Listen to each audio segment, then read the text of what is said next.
What's going on, everybody? Payneblade back here again from server 1 representing IC, and guys, today I'm going to be doing something I normally don't do, and that is covering whether you should summon or not on an extra Fragment summon banner that just got released today.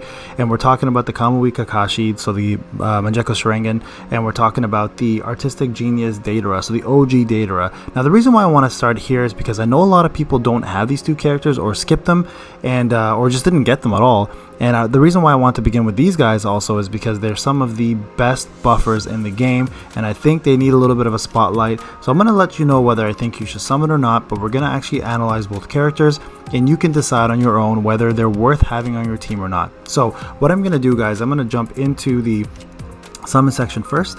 We're actually going to go ahead and take a look. Now, if you don't know what an extra fragment summon is, guys, and you're brand new to this game, it essentially eliminates all the UR pool, so you only have only the ability to pull 2 characters, making it a lot easier to pull them. It also doubles the drop rates, so if you look here, the drop rates are doubled here in terms of getting the characters, and at the same time, you get double fragments. So if you have them and you're trying to get the stars up, this is the best way to do it, because you'll be able to get double. So you get 20, instead of getting 20, you get 40 fragments on a 3-star, and I believe you get 100 fragments if you pull a 4-star. So this is definitely the best way to do it. Now, if you don't know anything about Deidara, the OG one, or Kamui, essentially Kamui, when he kills somebody with that special, or if somebody kills anybody on that team with that after he does his special, everybody, and I'm talking about all allies, get damage increase rate up, crit rate up, crit damage rate up, and it's pretty much the best buff in the game. You can't beat it because it's for the rest of the battle. So it'll stack and you continue getting it, and it doesn't leave. It doesn't matter if he dies or not. So that makes him invaluable to a lot of players. The only downside to him is you have to kill the character. So in PvE it's a little harder.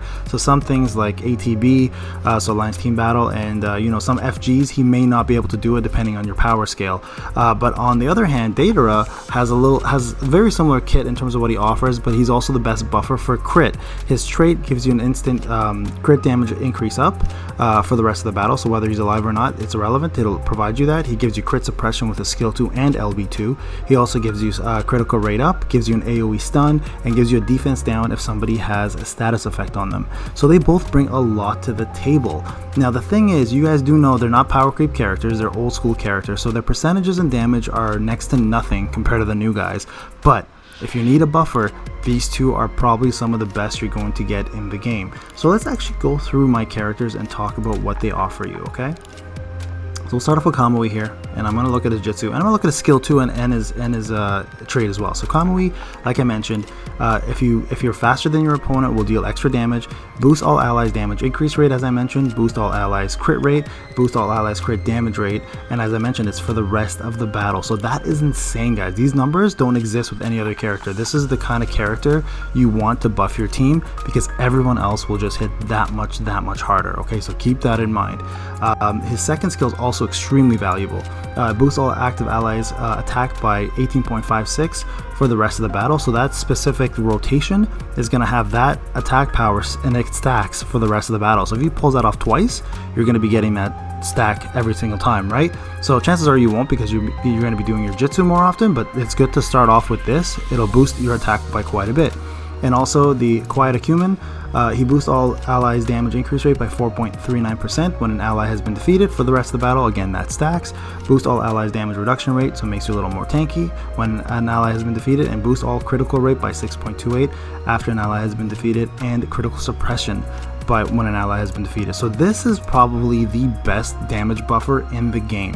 You can't get better than him in terms of his performance and buffing, right? So highly recommend getting him up. I should actually have done this a long time ago, so we're going to do this here real quick.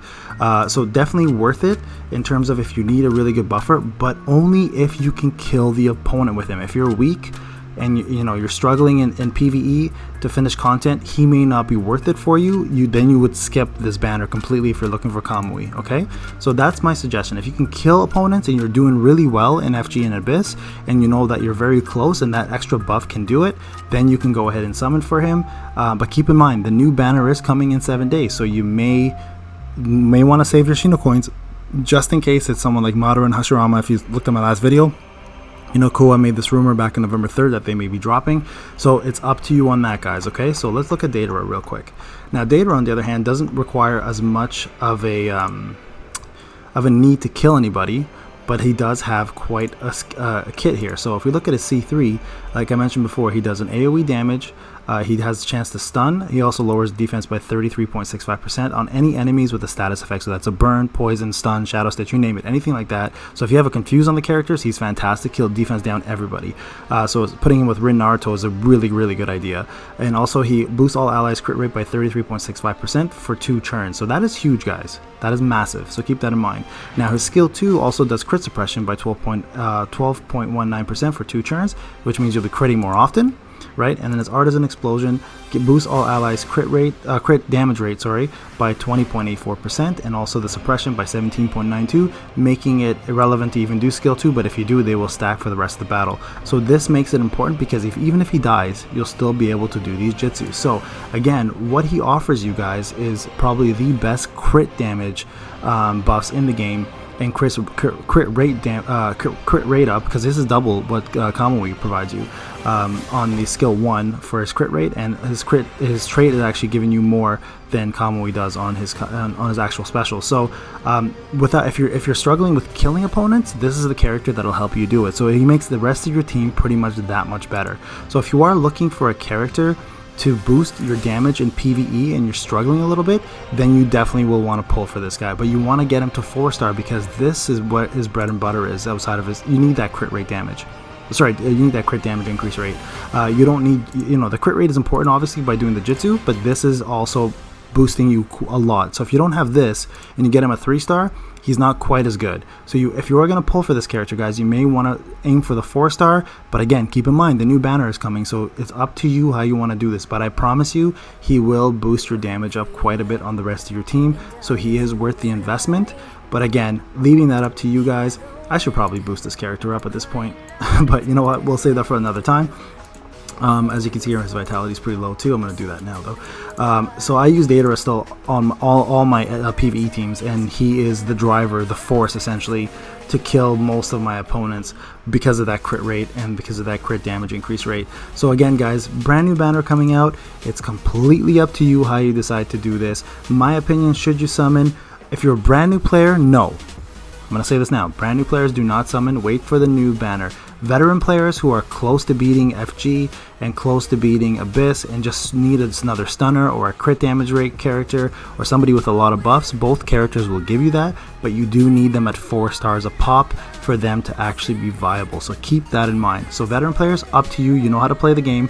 That's just my opinion on it. But new players, definitely skip. Veteran players, they'll make your team that much better. Alright guys, this is Payne. I hope you enjoyed the video. We'll talk soon.